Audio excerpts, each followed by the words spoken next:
할렐루야. 오늘도 예배에 함께 하시는 모든 분들을 사랑하고 축복합니다. 오늘은 잘 지내고 계신가요? 라는 제목으로 말씀을 나눠보려고 합니다. 말씀을 나누기 전에 이 설교 제목처럼 우리 옆에 계신 성도님들을 바라보며 함께 인사해 볼까요? 특별히 글로벌 시대에 맞춰서 이 인사를 영어로 해보도록 하겠습니다. 제가 열심히 영어를 공부하고 준비해서 번역을 해왔습니다. 저를 따라해 주시면 됩니다. How are you? 네, 우리 옆 사람 보면 인사해 볼까요? 네, 감사합니다. 어릴 적 학교를 다니면서 이렇게 항상 자연스럽게 배웠던 영어는 Hello, how are you? 였습니다. 그러면 어떻게 대답을 해야 하죠? 그렇죠. 대답은 이제 삶에 맞게 이렇게 대답을 하면 되는데 언제나 How are you 질문을 받게 되면 I'm fine, thank you, and you가 우리에게 자연스럽게 나옵니다. 마치 이게 정답인 것처럼 무조건 이 대답을 해야 되는 것처럼 I'm fine, thank you, and you라고 대답하도록 우리는 많이 배웠던 것 같습니다. 코로나 시대를 지나며 많은 사람들이 힘겹게 지내고 있습니다. 그리고 모두들 그렇게 힘들어하다 보니 잘 지낸다라는 개념조차 요즘은 많이 무색해졌습니다. 그냥 어느 정도만 되어도 잘 지내고 있다라고 여겨지게 되었죠. 마치 자동응답을 하는 것처럼 I'm fine, thank you를 대답하는 것처럼 말이죠. 사랑하는 성도 여러분, 우리 성도님들은 요즘 잘 지내고 계십니까? 우리 삶 가운데에 우리에게 주어진 그 삶 속에 그리스도인으로서 정말 잘 지낸다라는 그 개념, 그 기준은 무엇일까요? 우리는 어떻게 하면 정말 잘 지낼 수 있을까요? 오늘 말씀을 함께 나누며 우리 성도님들의 삶에 그 잘 지내는 하나님의 은혜가 가득하길 소망합니다. 먼저 첫째로 우리가 사는 이 세상을 돌아보길 원합니다. 오늘 말씀에 보시면 삶을 살아가며 잘 지내지 못하는 것 같은 한 사람의 고백이 나옵니다. 오늘 읽지는 않았지만 앞선 말씀에 보시면 시인은 하나님께서 마음이 정결한 자에게 선을 행하시는 분이다 라는 것을 믿음으로 고백하며 나아갔습니다. 그러나 그에게 큰 어려움이 찾아오게 되었습니다. 2절 말씀에 보시면 그는 이렇게 고백합니다. 나는 거의 넘어질 뻔하였고 나의 걸음이 미끄러질 뻔하였으니. 하나님의 선하심을 믿는 이 시인에게 거의 넘어질 뻔하였고 걸음이 미끄러질 정도의 큰 어려움이 찾아왔습니다. 그 이유는 3절 말씀에 보시면 악인의 형통함을 보고 그 오만한 자들을 질투하였기 때문이다 라고 합니다. 분명 선하신 하나님께서 그 선하신 계획 가운데에 모든 삶을 이끌어 가심을 믿습니다. 그런데 이렇게 삶을 살아가다 보니까 그의 눈에 믿는 우리들보다 오히려 악인들이 더 잘 사는 것처럼 잘 지내는 것처럼 보였던 것입니다. 이러한 모습을 보며 시인은 자신의 그 믿음의 걸음이 미끄러질 뻔하였고 거의 넘어질 뻔하였다라고 고백을 합니다. 도저히 그 자신이 가지고 있는 그 기준에서 악인들이 잘 되는 것이 이해가 안 됐던 것이죠. 그렇다면 그 시인이 보았던 악인들은 어떠한 모습이었습니까? 이후 4절부터 12절까지의 말씀에 보시면 시인이 표현한 그들의 모습은 이러합니다. 그들은 죽을 때에도 고통이 없는 것 같고 사람들이 흔히 당하는 고난 또한 그들에게는 없습니다. 또한 그들은 교만하고 사납고 욕심이 많고 다른 사람들을 능욕하고 악하게 말하기도 합니다. 심지어 11절 말씀에서는 하나님이 어찌하랴 지존자에게 지식이 있으랴 라며 하나님을 욕하기도 합니다.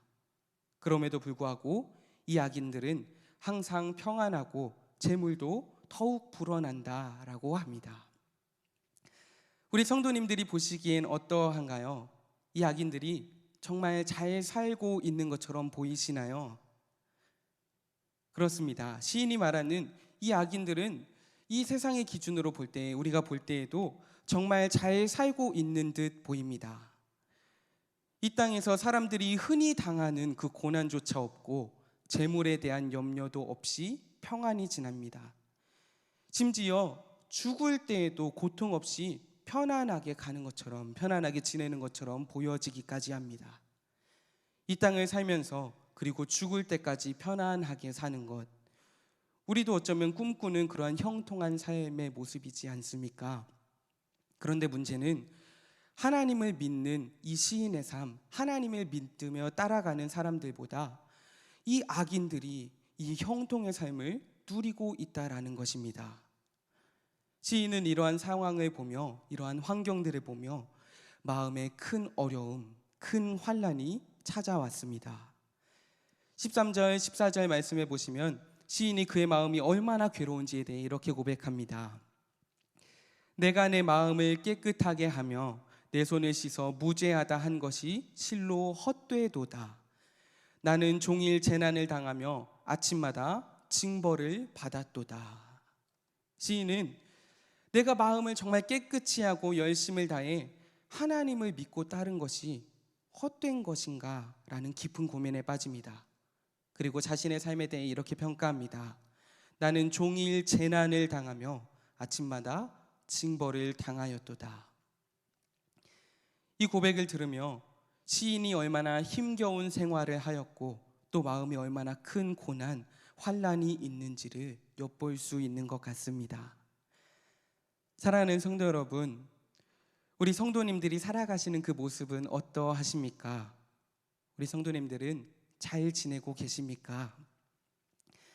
혹 어려운 시기를 지나며 시인과 같은 이 큰 환난을 겪고 계신 성도님들이 있으신가요? 이 코로나 시기를 지나며 이제 성도님들께 연락을 드려서 잘 지내고 계신가요? 라고 여쭈면 다들 힘든데요, 그래도 그냥 잘 지내고 있습니다 라고 하시는 분들이 많이 계십니다. 정말 모두가 힘겨운 시기를 보내고 있죠. 그냥 지내는 것이 잘 지내는 것처럼 보이는 것이, 그냥 지내는 것이 그냥 잘 지내는 것처럼 보이는 게 우리의 삶이 되어버리고 말았습니다. 우리가 살아가는 이 세상이 하루속히 정상적으로 회복이 되길 간절히 소원합니다. 사회와 경제, 교육 모든 것이 회복되어져서 우리가 지냈던 그 일상을 다시금 회복할 수 있기를 원합니다. 정말 간절히 소원하는 것은 모두가 정말 마스크를 벗고 함께 기쁨으로 주님을 찬양하며 말씀을 나누고 또 서로 끌어안고 서로를 위해 기도해주는 참된 예배가 회복되어지길 정말 간절히 소원합니다. 그런데 사실 코로나 이전에도 시인의 고민은 똑같이 우리 삶 가운데 있었습니다. 또한 코로나가 끝난 이후에도 그 고민은 동일하게 이 땅 가운데에 나타날 것입니다. 오늘날 세상은 성공하기 위해, 다시 말해 세상의 기준에 맞는 그 잘 살기 위해 사람들은 갖가지 수단들을 사용합니다. 정의로운 사회를 꿈꾸며 외치지만 사람들은 각자의 기준으로 이 정도면 괜찮지라며 편법을 쓰고 일명 살아남기 위해 여러 수단과 방법을 가리지 않습니다. 그런데 하나님을 믿는 우리들은 어떠합니까? 온갖 편법이 난무하는 이 가운데에도 선하신 하나님의 뜻대로 살려고 발버둥칩니다. 사람들은 편법을 쓴다고 해도 믿는 그리스도인은 정직하게 살려고 애를 씁니다. 세상 사람들은 더욱 잘 살기 위해 시간과 에너지를 쓰지만 우리는 동일하게 주어진 그 시간 속에서 하나님께 시간을 따로 떼어서 내어드립니다. 왜냐하면 하나님은 선을 행하시는 분임을 믿기 때문입니다. 그러나 온갖 편법이 난무하는 이 세상 속에 그 세상 사람들보다 앞서 나아간다는 것이 시간적으로도 에너지적으로도 정말 너무나 어렵습니다. 그래서 때론 우리에게도 이 정도는 괜찮지 않을까라는 마음이, 그 유혹이 들기도 합니다. 왜 그렇습니까? 그만큼 우리 마음에도 시인과 같은 낭망함, 그리고 정말 잘 살고 싶은 형통의 삶을 누리고 싶은 욕구가 우리 안에도 있기 때문이죠. 그렇다면 우리는 이 세상 가운데에서 어떻게 살아가야 할까요? 그저 악인들이 이렇게 형통함 것을 인정하고 힘들게 살아가는 것이, 그렇게 살아가는 것을 단순히 인정하며 살아가야 할까요? 이렇게 고난당하며 힘겹게 살아가는 것이 정말 우리가 잘 지내는 것일까요? 만약 정말 이러한 삶이 잘 지낸다라는 것이라면 우리의 삶이 시인의 고백과 같이 헛된 것처럼 보이지는 않을까요? 과연 정말 잘 사는 것은 무엇일까요? 둘째로, 우리가 시인의 고민이 어떻게 해결이 되는 것을 돌아보길 원합니다. 힘겨운 삶을 지내며 마음에 심한 고통을 겪었던 그 시인이 한 가지 중요한 것을 깨닫습니다. 우리 17절 말씀을 함께 읽어보도록 하겠습니다. 시작. 하나님의 성소에 들어갈 때에야 그들의 종말을 내가 깨달았나이다. 아멘. 앞절인 16절까지 심한 고통 가운데 있던 시인에게 놀라운 반전이 일어났습니다. 바로 하나님의 성소에 들어갈 때에 시인은 중요한 것을 깨닫습니다. 이전 시인이 볼 때에 악인들은 고난도 없고 재물에 대한 염려도 없이 평안히 지내는 것처럼 보였습니다. 심지어 죽을 때까지도 편안하게 사는 것처럼 보여졌죠. 그렇게 누구보다 잘 지내는 것처럼 보였지만 결국 그들은 파멸하게 될 것입니다. 19절 말씀에 보시면 그들이 놀랄 정도로 순식간에 전멸하였다라고 말합니다. 또한 로마서 1장 28절 말씀에 보시면 이렇게 말합니다. 또한 그들이 마음에 하나님 두기를 싫어하며 하나님께서 그들을 그 상실한 마음대로 내버려 두사 합당하지 못한 일을 하게 하셨으니, 하나님은 악인들의 상실한 마음 그대로 내버려 두어 합당하지 못한 일을 하게 하십니다. 상실한 마음 그대로 하나님은 내버려 두십니다.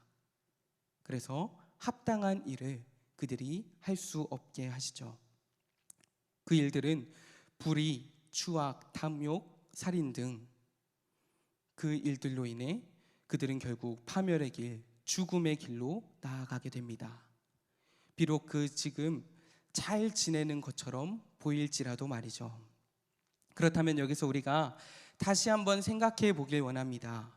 과연 이 악인들의 현재의 모습은 잘 지내고 있는 것일까요? 그렇지 않죠. 왜냐하면 그들은 사망의 길을 걷고 있기 때문입니다. 그의 반대로 우리의 모습은 어떠한가요? 우리는 잘 지내고 있습니까? 봄과 여름이 지나고 이제 가을이 오면 괜찮겠지, 또 겨울이 오면 다 코로나도 사라지겠지 생각을 했었습니다. 그러나 당연하게 맞이해야 할 우리의 예배, 그리고 우리의 삶은 황폐해져 버렸고 아직 여전히 그 삶 속에 살아가고 있습니다. 또 과거의 여러 힘든 시기를 지나고 지금의 이 힘든 시기를 맞이하는 현재 우리 성도님들의 마음은 어떠하십니까? 상황이 아닌 지금 우리들의 마음은 어떠하십니까? 고난의 고난을 지나며 괜찮아질 거야, 괜찮아질 거야 하였지만 어느새 시인의 마음과 같이 우리 마음에 심한 고통이 있지는 않으신가요? 하나님이 아닌 주어진 상황과 환경에 시선을 두게 되면 우리의 마음은 계속해서 더 깊은 절망 속으로 빠져들게 됩니다. 마치 시인이 종일 재난을 당하며 헛되다 고백한 것과 마찬가지로 말이죠. 단지 우리가 현재 겪고 있는 코로나 시대만을 이야기하는 것이 아닙니다. 과거 그 시인의 시대에도 그랬고, 그리고 앞으로 우리에게 다가올 미래에도 여전히 세상은 동일합니다. 환경은 끊임없이 우리를 그 심한 고통의 길로 빠지게 만들죠. 왜 그렇습니까? 이 세상은 완전하지 못하기 때문입니다. 이 세상은 영원하지 못하기 때문이죠. 결국 영원하지 못한 그 세상의 그 끝은 절망으로 나아갈 수밖에 없습니다. 그래서 우리의 시선이 이 세상으로, 환경으로 향하게 된다면 우리는 그 끝인 사망으로 나아가게 될 수밖에 없습니다. 그렇다면 진정으로 잘 지낸다라는 그 기준은 어디에 있습니까? 바로 이 시인의 고백과 같이 하나님의 성소에 들어갈 때에 오직 그 영원하신 하나님께 있습니다. 믿음의 눈을 들어 이 환경과 상황이 아닌 하나님을 바라볼 때에 비로소 하나님의 메시지가 우리 마음에 자리 잡기 시작합니다. 그리고 우리 마음에 자리 잡게 된 그 하나님의 메시지는 이제 우리의 삶을 움직이게 합니다. 절망이 아닌 생명의 길로 나아가도록 만들죠. 사랑하는 성도 여러분, 오늘 이 시간 우리가 결단함으로 그렇게 주님께 나아가길 소원합니다. 제가 학생 때 들었던 설교 중 잊지 못하는 한 구절이 있습니다. 목사님께서 설교를 하시면서 정확한 그 구절은 아니지만 이러한 맥락으로 이야기를 해주셨습니다.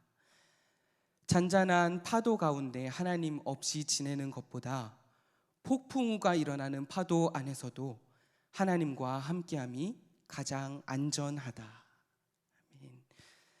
우리 삶에 가장 복되고 안전한 삶, 가장 잘 지낸다라고 우리가 말할 수 있는 그 기준은 오직 하나님께 있는 것입니다.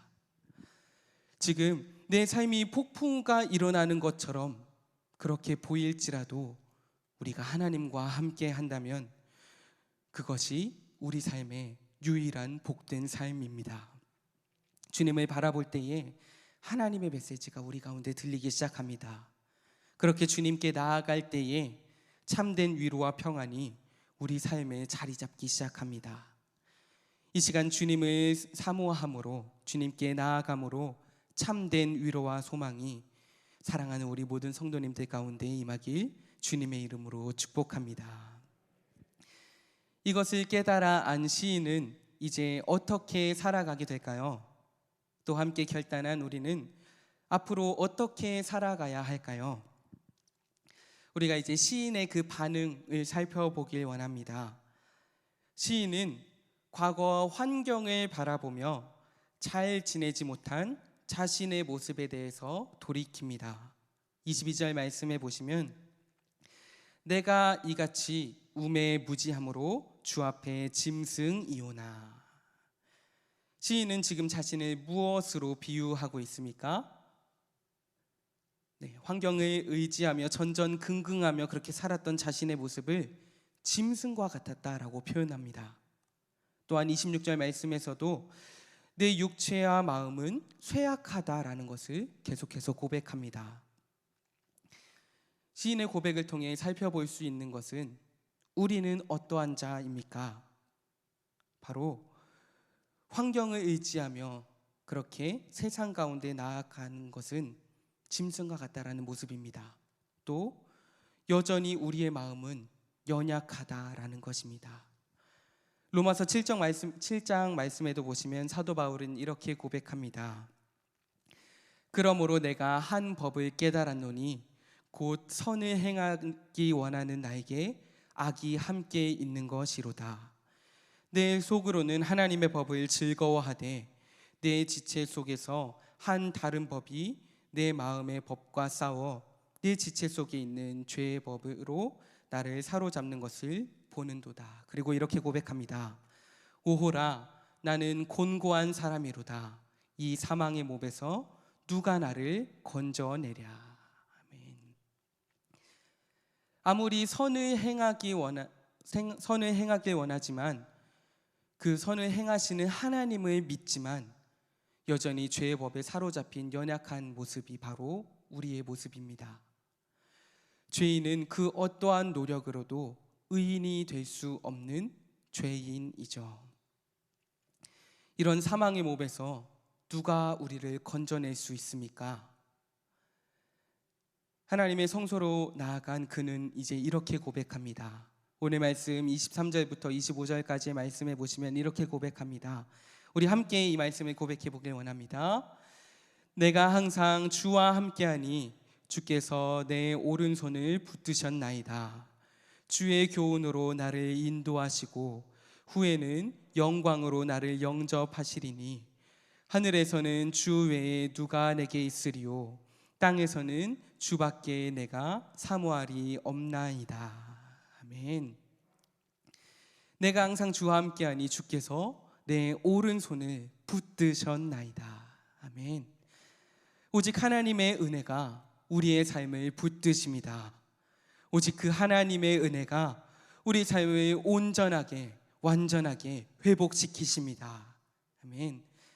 단순히 우리의 삶에 먹고 사는 문제, 이 땅에서 잘 지내는 것만에 그치는 것이 아닙니다. 앞서 이야기한 것과 같이 잘 지내는 것의 기준은 이 땅에 있지 않습니다. 우리 삶의 목적 역시 이 땅에 있지 않다라는 것입니다. 사람의 제일 되는 목적은 무엇입니까? 사람의 제일 되는 목적은 하나님을 영화롭게 하며 그를 영원토록 즐거워하는 것입니다. 그러므로 세상이 온갖 편법으로 타협하며 앞서가려 한다라고 하더라도 성도는 적당한 타협을 할 수 없습니다. 성도의 삶은 단순한 성공을 위한 삶이 아닌 삶을 통해 하나님을 증거하는 것이기 때문입니다. 진정한 삶이란 이 땅에서의 성공도 아니고 승리도 아닌 바로 하나님 나라의 방식으로 살아가는 탁월함으로 사는 것입니다. 이것이 세상이 창조된 목적, 그리고 우리가 창조되어진 목적, 더 나아가 우리가 온전히 회복되어야 할 모습입니다. 이것을 깨달은 시인은 마지막으로 이렇게 고백합니다. 우리 28절 말씀, 이 마지막 고백도 함께 고백하길 원합니다. 시작. 하나님께 가까이함이 내게 복이라. 내가 주 여호와를 나의 피난처로 삼아 주의 모든 행적을 전파하리이다. 아멘. 하나님께 가까이함이 내게 복이라. 주 여호와를 나의 피난처로 삼아 주의 모든 행적을 전파하리이다. 아멘. 이것이 진정으로 잘 지내는 것, 바로 참된 우리가 살아야 할 복된 삶입니다. 하나님을 가까이하며 삶을 통해 하나님께 영광을 올려드리는 것, 그렇게 하나님을 드러내는 삶, 주의 모든 행적을 전파하는 삶, 이것이 우리가 살아야 할 참된 복된 삶입니다. 하나님은 이 땅 가운데에 끊임없이 하나님께서 그 하나님 되심을, 참된 이 땅의 주인 되심을 드러내십니다. 바로 우리의 삶을 통해서 말이죠. 우리가 참된 그 복된 삶을 알았다면 우리는 이 시인의 고백과 같이 우리는 살아야 합니다. 바로 하나님을 참된 우리의 복으로 삼는 것, 그리고 하나님을 전파하는 삶을 살아야 합니다. 나의 소중한 이웃은 지금 잘 지내고 있습니까? 우리는 현재 행복한 사람들의 축제를 진행 중에 있습니다. 많은 분들이 기도함으로 태신자를 작정하였고 또 계속해서 기도로 준비하고 계시죠. 이 행복한 사람들의 축제가 교회에서 단순히 행사로 하는 일회성에 그치지 않기를 원합니다. 우리의 전 삶을 통해 주의 모든 행적이 전파되어지길 원합니다. 우리가 가진 이 진정한 복된 삶을 전파하며 나아갑시다. 그때에 하나님의 은혜의 역사, 생명이 살아나는 역사, 참된 하나님의 나라가 이 땅 가운데에 임하게 될 줄 믿습니다. 그렇게 참된 복된 삶으로 진정으로 잘 살아가시는, 참된 주 안에 복된 삶을 살아가시는 모든 성도님들이 되어지길 주님의 이름으로 축복합니다. 말씀을 정리하도록 하겠습니다. 하나의 이야기를 하고 마치려고 합니다.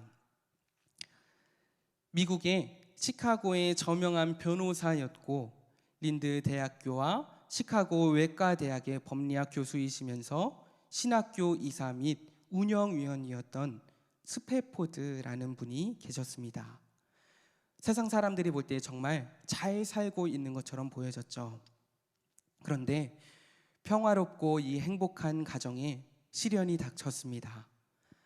화재로 인해 집은 불타고 재산은 전부 잿더미로 변하고 말았습니다.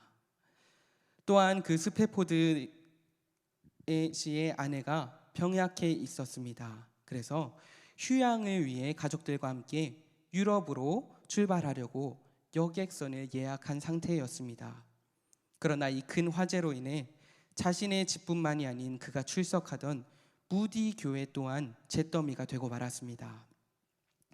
스페포드 씨는 무디 교회의 재정을 맡고 있었으므로 교회당 재정 문제 때문에 그의 부인과 4명의 딸들을 먼저 여행을 보내놓고 자신은 며칠 뒤에 따라가기로 했습니다. 그러나 그의 시련은 여기서 끝나지 않았습니다. 먼저 떠난 가족들이 탔던 그 여객선이 사고로 인하여 바다에 침몰하고 말았습니다.